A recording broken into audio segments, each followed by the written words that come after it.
ஒரே ஒரு படத்திற்குத்தான் அவர் இசையமைத்தார். ஆனால் அவர் இசைத்த அந்த ஒரு பாடல் 1000 பாடல்களுக்கு இணையானது என்றெல்லாம் அப்பொழுது மிக பெருமையாக பேசினார்கள். இந்த பாடலை கம்போஸ் செய்த அந்த இசையமைப்பாளர் ஒரே ஒரு திரைப்படம் தான்.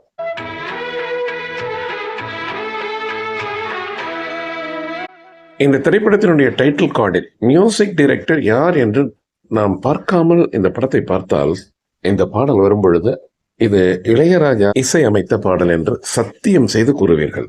கம்போசர்ஸ் நோட்டேஷன் அப்படியே இளையராஜா இசையமைத்த பாடல் போலவே இருக்கும்.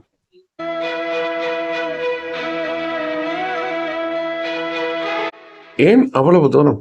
இந்த வீடியோவை பார்த்துக் கொண்டிருக்கும் உங்களில் பலரும் கூட சாதாரணமாக பாடல்களை நீங்கள் கேட்பவர்களாக இருந்தால் இது நிச்சயம் இளையராஜா பாடல் என்பீர்கள். ஒருவேளை இது இளையராஜா பாடல் இல்லை என்று உங்களிடம் கூறினால், இல்லை இது தேவாவினுடைய பாடலாக இருக்கும், மினிபஸ் ஸ்டைலில் உள்ளது என்று கூட நீங்கள் நினைக்கலாம். ஆனால் இருவரும் இல்லை, இந்த பாடலுக்கு இசையமைத்தவர்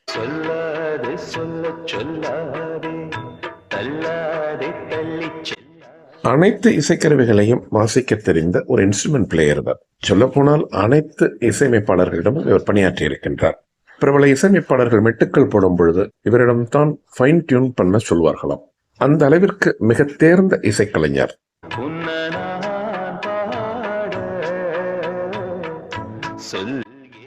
பிரபல இசையமைப்பாளர்கள் சங்கர் கணேஷிடம் ஒரு கீபோர்ட் பிளேயராக நிறைய நாட்கள் பணிபுரிந்திருக்கின்றார் இந்த இசையமைப்பாளர். சங்கர் கணேஷ் இசையமைத்த மெட்டுக்களில் இவருடைய பங்கு நிறைய என்றெல்லாம் கூறுகிறார்கள். அந்த இசையமைப்பாளரின் பெயர் பாபி என்பது BOBBY.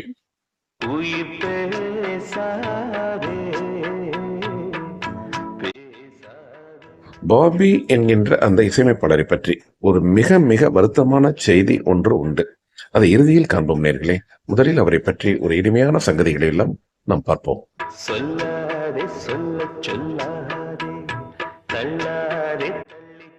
சொன்னால் நம்ப மாட்டீர்கள், எனக்கு கிடைத்த ஒரு உண்மையான தகவல், ஒரு நம்பத்தகுந்த தகவல் அது. பிரபல இசையமைப்பாளர்களே இவரை இசைக்கருவிகளை வாசிக்க வைத்துவிட்டு அத்துடன் உன் வேலை முடிந்தது என்று அனுப்பியிருக்கிறார்கள். இவருடைய திறமையை கண்டு உள்ளூர் அஞ்சி இருக்கின்றார்கள் என்றெல்லாம் கூறப்படுகிறது, சினிமா வட்டாரத்தினுடைய செய்தி. ஆனால் இவருடைய திறமைக்கு மதிப்பளித்து இவரிடம் மிகவும் மரியாதையாக நடந்து கொள்வார்களாம்.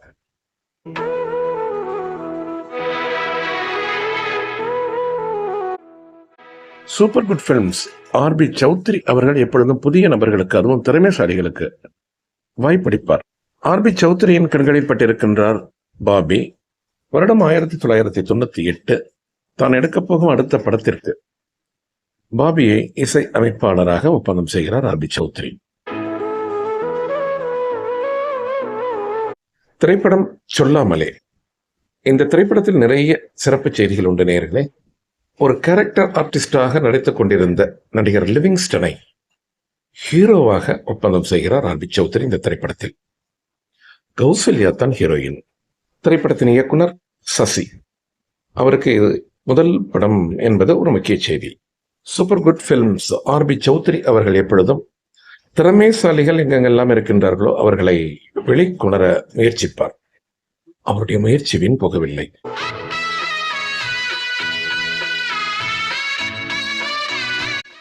மிகப்பெரிய வெற்றி படமாக கொண்டாடினார்கள் தமிழ் ரசிகர்கள் இந்த திரைப்படத்தை.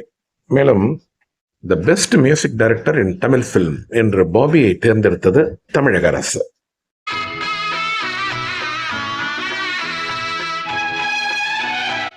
மிக அருமையான நேரத்தில் பூஜை போட்டு இந்த திரைப்படத்தை ஆரம்பித்திருக்கின்றார்கள் என்றெல்லாம் பேசிக்கொண்டார்களாம் வடபழனி சினிமா வட்டாரத்தினர். ஒரு காதல் கதை, அதை இத்தனை அழகாக எடுக்க முடியுமா என்று அனைவரும் வியந்தனர். பிரபல இயக்குநர்கள் கூட இயக்குனர் சசி அவர்களை நேரில் அழைத்து மனதார பாராட்டினார்களாம்.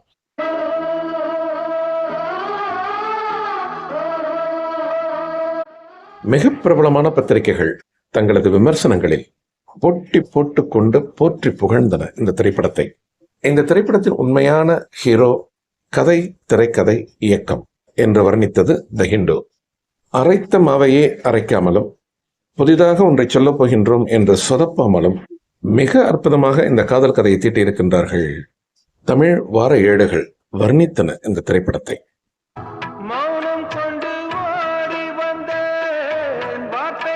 சினிமா ரசிகர்கள் இந்த திரைப்படத்தை மிக பெரிய ஹீரோக்களின் திரைப்படங்களுக்கு இணையாக கருதினர் என்பதுதான் உண்மை. திரைப்படத்தில் பாடல்கள் என்று மட்டுமல்ல, குறிப்பாக இந்த பாடல் என்று மட்டுமல்ல, ரீ ரெக்கார்டிங் அத்தனை பிரமாதமாக இருந்தது என்று பேசிக்கொண்டனர். இந்த பாடலை பாடிய ஹரிஹரன் பாபி எழுதிய இந்த ஸ்வரங்களை பார்த்துவிட்டு அசந்து போனாராம். காரணம் என்னவென்றால், இந்த பாடலினுடைய சரணம் கேட்போரை மெய் சிலிர்க்க வைக்கும் என்பது 100% உண்மை.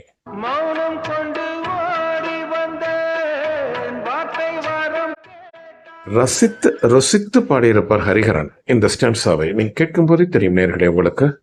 உடன் பாடிய சித்ராவின் குரலை பாருங்கள், இன்னும் அசத்தும்.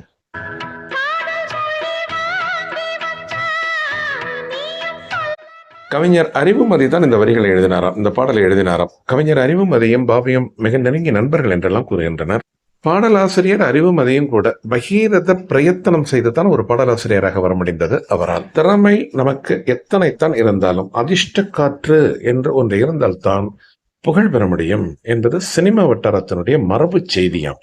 அதுவெல்லாம் போய் அது ஏனோ சிலருக்கு வாய்ப்புகள் கிடைக்கின்றன, சில பேருக்கு வாய்ப்புகள் கிடைப்பதில்லை என்றும் கூறுகின்றார்கள். இன்றும் கூட சினிமாவில் தலை தூக்க வேண்டும் என்று போட்டி போட்டுக் கொண்டு முயற்சித்துக் கொண்டிருக்கும் சில கலைஞர்கள் நாம் சந்தித்த வகையில் அவர்கள் கூறிய வார்த்தைகள் இவையெல்லாம்.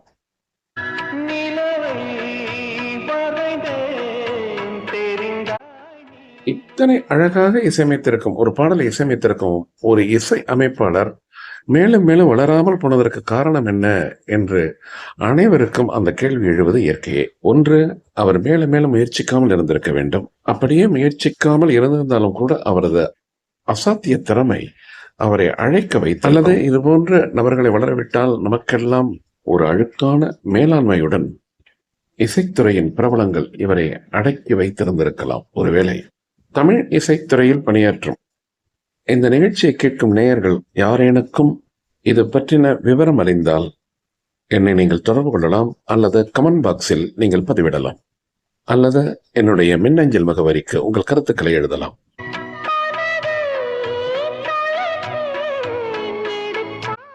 முன்பு ஒரு முறை, ஒரு 2 ஆண்டுகளுக்கு முன்பு, A.M. ராஜாவை பற்றி நான் இது போல ஒரு வீடியோ பதிவிட்டிருந்த பொழுது எனக்கு அது போன்ற கருத்துக்கள் வந்தன.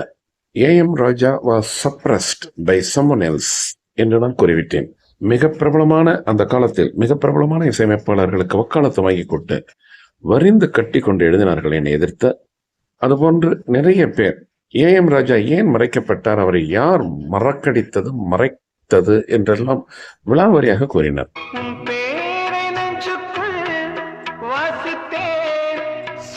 இந்த பாடலின் மிக உச்சக்கட்டமான இடம் எது என்றால் அதுதான் என்று சொன்னால் அது மிக அல்ல. மிக அனாயாசமாக தொட்டிருப்பார் ஹரிஹரன். ஆனால் உண்மையில் சொல்ல போனால் இந்த பாடலை நாம் மேடையில் பாடும் பொழுது மிகவும் சிரமமாக இருக்கும் இந்த இடம்.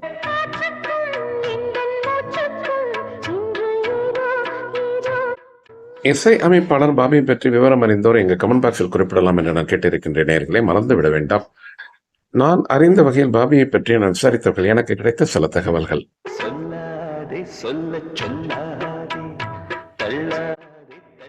பாபி அவர்கள் கேரளத்தை பூர்வீகமாக கொண்டவர் என்று சில இசைக்கலைஞர்கள் கூறுகிறார்கள். மலையாள படங்களில் சில படங்களில் பணியாற்றி இருந்தாலும் அவர் சென்னைக்கு வந்த பிறகுதான் நிறைய வாய்ப்புகள் அவருக்கு கிடைத்தது என்கின்றார்கள். மிகச்சிறந்த ஒரு keyboard player, lead section, rhythm section இரண்டிலும் மெத்த படித்தவர் என்கின்றார்கள்.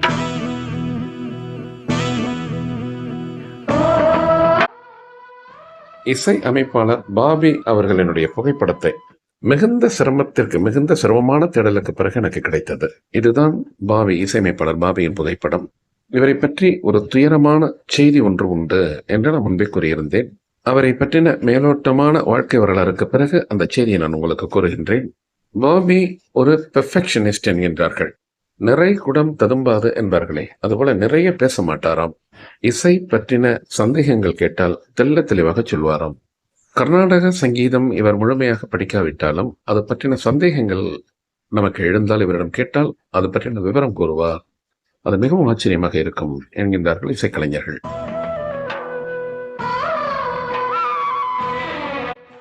சினிமா வட்டாரத்து செய்திகள் மற்றொரு முக்கியமான செய்தியும் கூறுகிறது. பிரபல இசையமைப்பாளர்கள் சங்கர் கணேஷ் இரட்டையர்களில் சங்கர் அவர்களின் புதல்வர், அவருடைய பெயரும் பாபியாம்.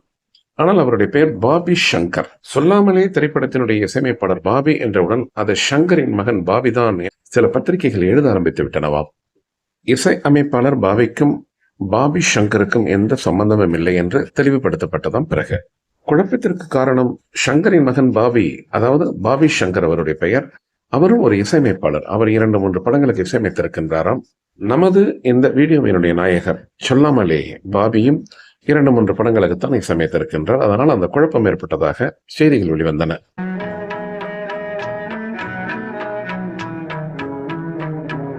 இருவருக்கும் உள்ள மற்றொரு பொருத்தம் என்னவென்றால், இருவருமே சங்கர் கணேஷ் இசைக்குழுவில் பணியாற்றியவர்கள்.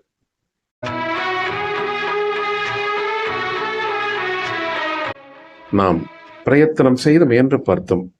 சொல்லாமலே பாபியை பற்றி முழு விவரங்கள் நமக்கு there is no completeness about him, whether he has got married or not, who are his parents போன்ற விவரங்கள் வலைத்தளங்களிலும் இல்லை. அவரை சார்ந்த இசைத்துறை சார்ந்த நண்பர்களை விசாரித்த பொழுதும் கிடைக்கவில்லை. திரை இசை கலைஞர்கள் நிறைய பேர் நமது மகேந்திரன் குளோபல் டிவி சேனலை காண்கின்றார்கள் என்று நாம் செய்தி அறிகின்றோம். அவர்கள் காணும் பட்சத்தில் அவரை பற்றின விவரங்கள் அறிந்தால் நீங்கள் நிச்சயமாக கமெண்ட் பாக்ஸில் குறிப்பிடலாம். அவருக்கான வலைதளங்கள் எதுவும் இல்லை, அல்லது அவர் பெயரை குறித்து ஒரு இசையமைப்பாளர், அதுவும் போதாதென்று தமிழக அரசால் மிகச்சிறந்த இசையமைப்பாளர் என்று தேர்ந்தெடுக்கப்பட்டவர். இத்தனை புகழ் இருந்தும் அவருக்கென்று ஒரு விக்கிபீடியா கூட இல்லை கூகுளில். ஆனால் நாம் விசாரித்த வகையில் அவரை பற்றின ஒரு துயரச் செய்தி மட்டும் நமக்கு கிடைத்தது. 1964 தான் பிறந்திருக்கின்றார் பாபி. கேரள மண்ணில் அவர் பிறந்ததாக கூறப்பட்டாலும் சென்னையில் தான் அவருடைய முழு பொழுதும் கழிந்திருக்கின்றது. மிக பிரபலமான இசையமைப்பாளர்களிடம் பணியாற்றி இருக்கின்றார் என்று முன்பே சொன்னோம். ஆனால் அவர் இணை இசை இயக்குனராகவோ அல்லது துணை இசை இயக்குனராகவோ அவர் அங்கீகரிக்கப்படவில்லை அவர்களால். ஆனால் அந்த திறமை அவருக்கு இருந்தது என கூறுகிறார்கள். பல இசையமைப்பாளர்களின் பாடல்களின் மெட்டுக்களை இவர்தான் செதுக்கினார் என்றும் சில செய்தி வட்டாரங்கள் கூறுகின்றன.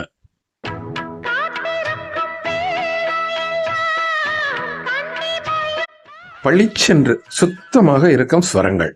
ரிதம் செக்ஷனை பொறுத்தவரையில் இந்த பாடலில் தபலாவை தவிர வேற இன்ஸ்ட்ருமெண்ட்ஸ் எந்த ஒரு இசைக்கருவிகளும் பயன்படுத்தப்படவில்லை என்றே தெரிகிறது. அதுவும் கூட அந்த ஒரே நடையில் இந்த பாடலை இத்தனை அழகாக கொண்டு செல்ல முடியும் என்பது மிகவும் வியப்பிற்குரிய விஷயம். குழப்பவில்லை. எந்த இடத்திலும் இசையமைப்பாளர் பாபி நடையிலும் சரி, ஸ்வரங்களிலும் சரி, நான் வினயம் செய்கின்றேன் பேர் வழி என்று குழப்பவில்லை.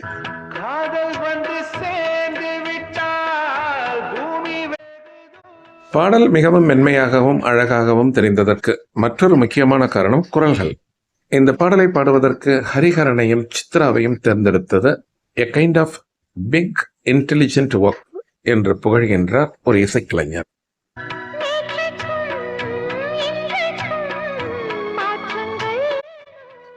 பாபியை பற்றிய துயரமான செய்தி என்று கூறிவிட்டு நம் பாதையில் விட்டு விடுகின்றேன். அந்த துயர செய்தி என்னவென்றால், 60 வயதில் 2024 நம்மை விட்டு மறைகின்றார் பாபி. அவருடைய மறைவிற்கு காரணம் என்னதென்று தெரியாவிட்டாலும் 2022, 23, 24 3 ஆண்டுகள் நோய் வாய்ப்பட்டு பொருளாதாரத்தில் மிகுந்த சிரமத்திற்குள்ளாகி இருந்திருக்கின்றார் என்பதுதான் அந்த துயரமான செய்தி. தமிழ் இசைத்துறைக்கு மிகப்பெரிய பங்களிப்பை அளித்த ஒரு மிகப்பெரிய கலைஞன், அதுவும் ஒரு மிகப்பெரிய இசை அமைப்பாளர் என்று தமிழக அரசால் தேர்ந்தெடுக்கப்பட்ட ஒரு கலைஞன் இறுதி கட்டத்தில் கோவர்தனம் போலும் சுதர்சனம் போலும் வறுமையில் உழன்று இறந்திருக்கின்றார் என்பதுதான் மிக துயரமான செய்தி.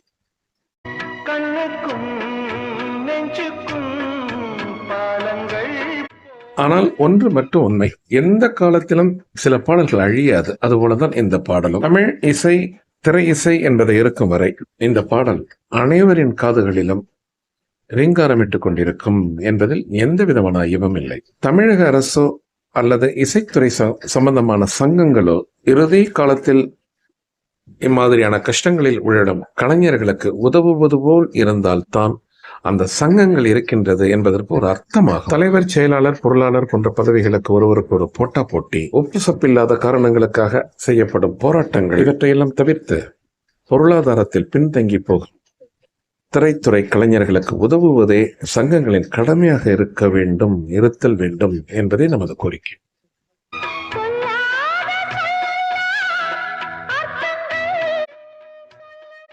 இருப்பினும் மகேந்திரன் குளோபல் டிவி நேயர்களுக்கு தெரிவிக்கும் மற்றொரு செய்தி என்னவென்றால், மிக அற்புதமான இந்த பாடலை தந்த இசை அமைப்பாளர் பாபி அவர்களை பற்றி முழு விவரங்கள் அறிந்தவர்கள் தயவு செய்து கமெண்ட் பாக்ஸில் தாங்கள் சேகரித்த தகவல்களை தெரிவிக்கவும்.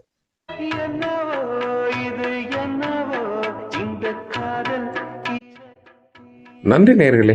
மற்றொரு தருணத்தில் மற்றொரு செய்தியுடன், அது சினிமா செய்தியாக இருக்கலாம், அல்லது ஒரு கலைஞனை பற்றியாக இருக்கலாம், அல்லது பாடலை பற்றியதாக இருக்கலாம், மீண்டும் சந்திக்கும் வரை உங்கள் அனைவருக்கும் அன்பு வணக்கம் கூறி விடைபெற்றுக் கொள்வது உங்கள் மகேந்திரன் குளோபல் டிவியிலிருந்து. நன்றி, வணக்கம்.